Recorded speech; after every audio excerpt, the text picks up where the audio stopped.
Hello everyone, I'm here with Poppy the Balloon Poodle to talk to you about Internet Safety Day, and specifically how you can check whether the information that you read on the internet is reliable or not.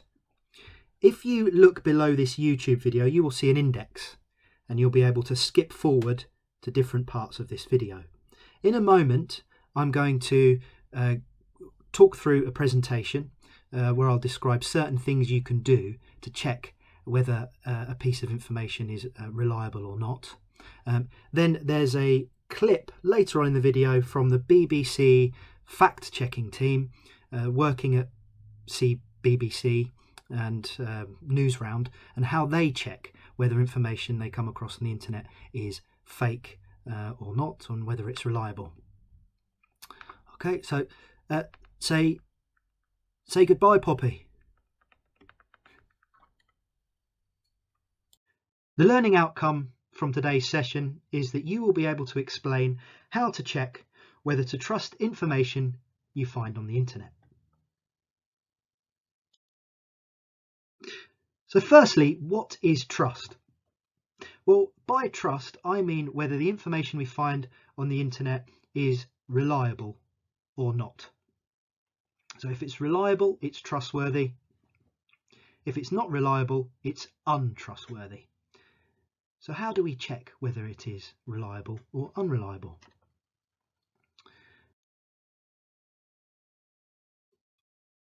So these are a set of rules or steps that we can follow to check whether a piece of information we find on the internet is reliable or trustworthy or not. So first, when you see the information, and this could be a pop-up message, an email, a messenger notification, an advert, or any information at all we see on the internet, first of all, pause and think, how does it make you feel?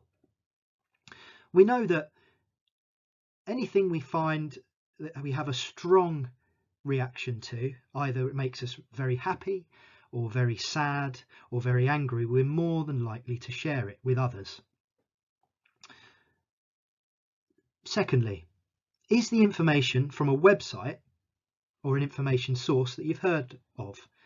Is it from the BBC, for example, or a well-known newspaper, or another source that you're familiar with?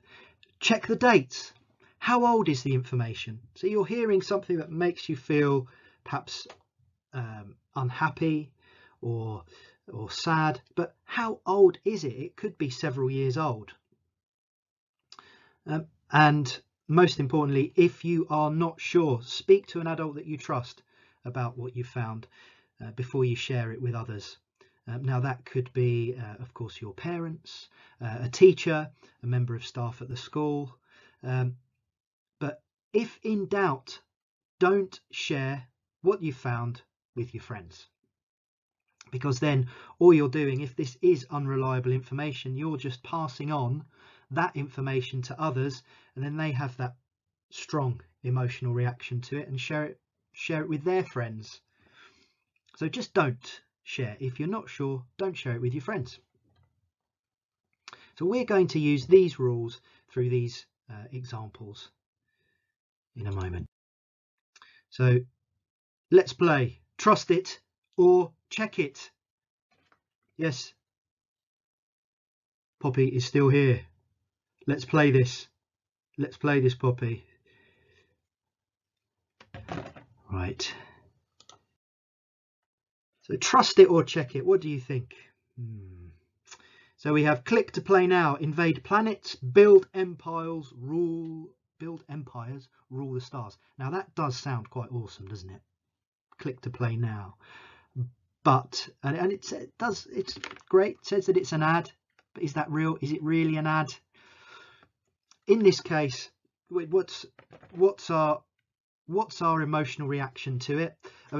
I'll explain my emotional reaction to it. I'm quite interested and curious about it. But what I will do is I would speak to a trusted adult about this before I click to play now. What information will they be looking for from me, for example?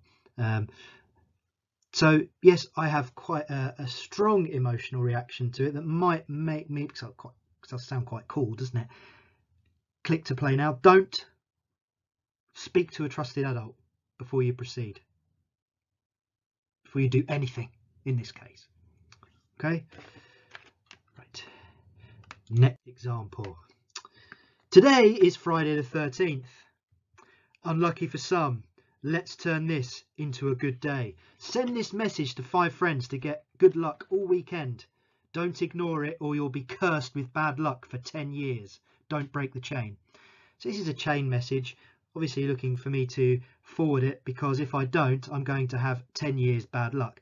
That's quite horrible, isn't it? That's not very nice. I feel quite shocked about that. So immediately I have a strong emotional reaction. I am not going to share that again. I am going to speak to a trusted adult about that. I'm going to make them aware of this. I might even make my friends aware. Just do not pass anything like this on. So check it. Check with a trusted adult. So the other test that we had, is this from a trusted news source or trusted? Well, there's nothing on there that suggests this is trustworthy. It's not. It's I have a strong emotional reaction. It's from a well, I don't know where it's from. I'm going to speak to an adult before I do anything. Okay. Scientists reveal plan to build giant freezer to prevent global warming. Well, that quite frankly sounds ridiculous.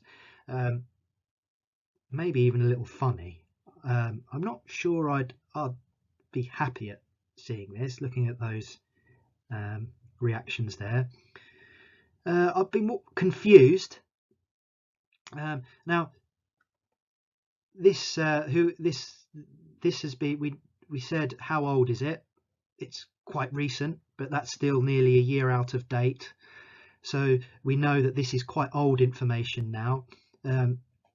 We don't know who this person is, Mr. or Mrs. or Miss J. Ocker. We don't know who they are.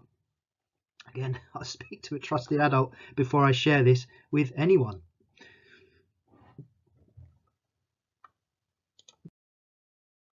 Everyone's a winner. Enter your email and click spin to find out which prize you've won. Well, firstly, we know everyone is not a winner. At least that's my experience of these things. But no, it's looking for your email address.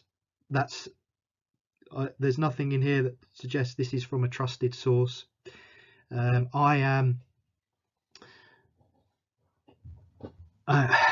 maybe initially curious looking at that message. I may feel curious and see whether I win something, but no, absolutely not. It's asking for personal information as well.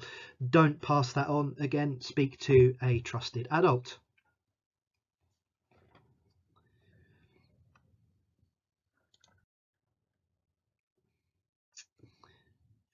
Right, now here we have a message interaction with a game that we've been playing. Can't believe we've been playing together for a whole year. From Green Thunder 2. No way, feels like I've known you forever. That's me. Green Thunder 2. We should meet up in person sometime to celebrate.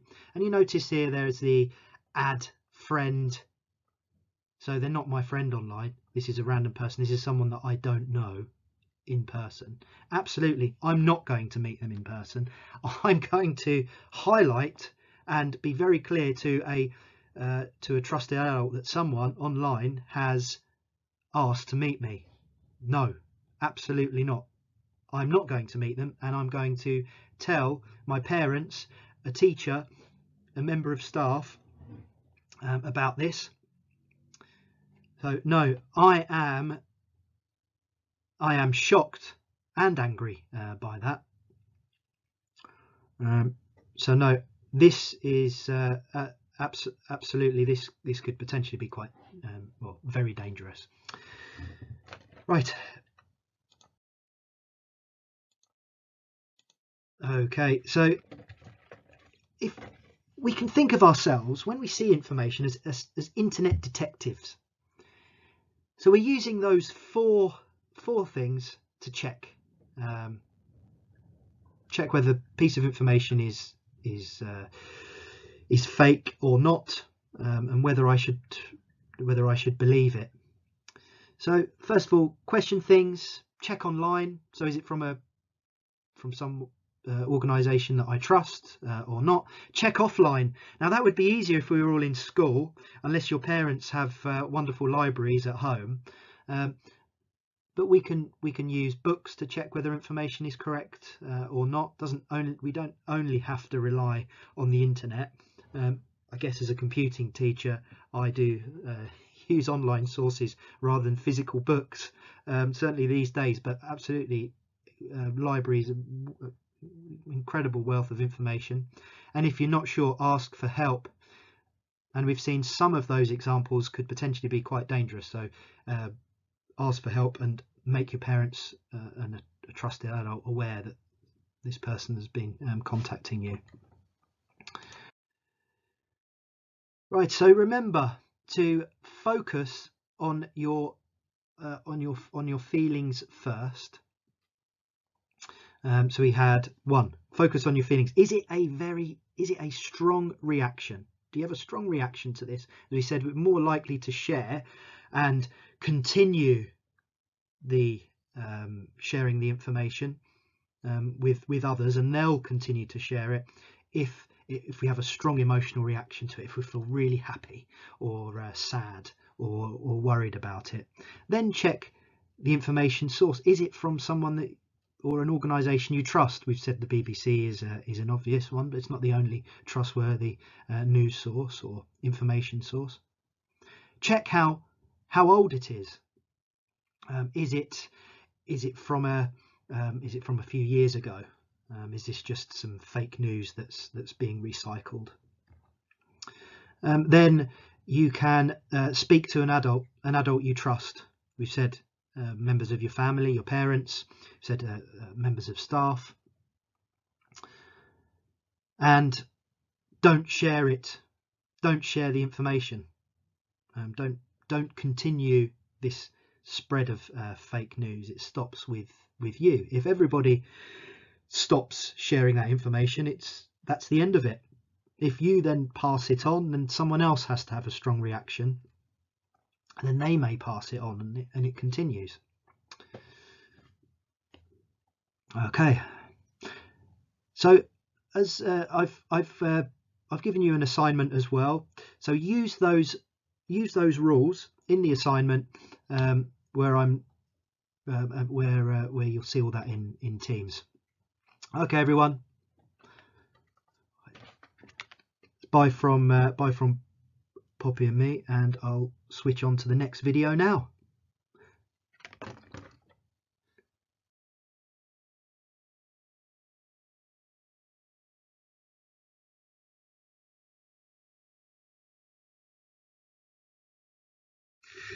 So in summary then, with Poppy, before deciding whether to trust what we read online, firstly, pause and think, how does it make us feel?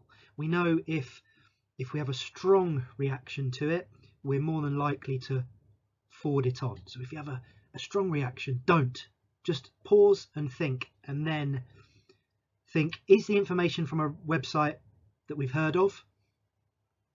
We've mentioned the BBC. It could be your favourite football team. It could be from your favourite band, but from their official site and official sources. Check the dates. How old is it? Is it from last year or a few years ago? Or is it from only the last few days?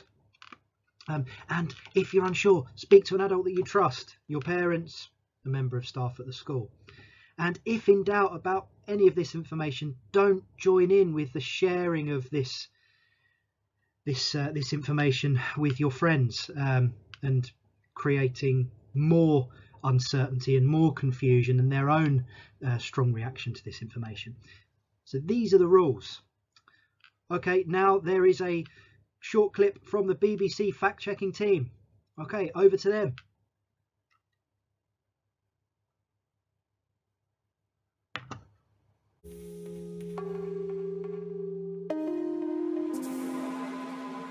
There are all sorts of stories, videos and bits of information on the internet about celebrities, footballers, politicians, but you'll also come across stuff that isn't true. My name's Jack, I'm a journalist and I'm part of BBC News' reality check team. We look at stories and claims people are sharing to check the facts behind them. These are some questions you can think about the next time you're using social media or one of your friends or relatives sends you something that you're not quite sure about. The first is easy. Pause. Does it sound believable? Do you need to check the information out a bit further before sending on to someone else? Is it a website or information that you've heard of? Is it one that you trust? Find out whether the story has been reported elsewhere. You can check the date. We often see articles, photos or videos being shared without making it clear that something is old, and this can be misleading. If you're at all unsure, speak to an adult that you trust about the story to find out a bit more information about it.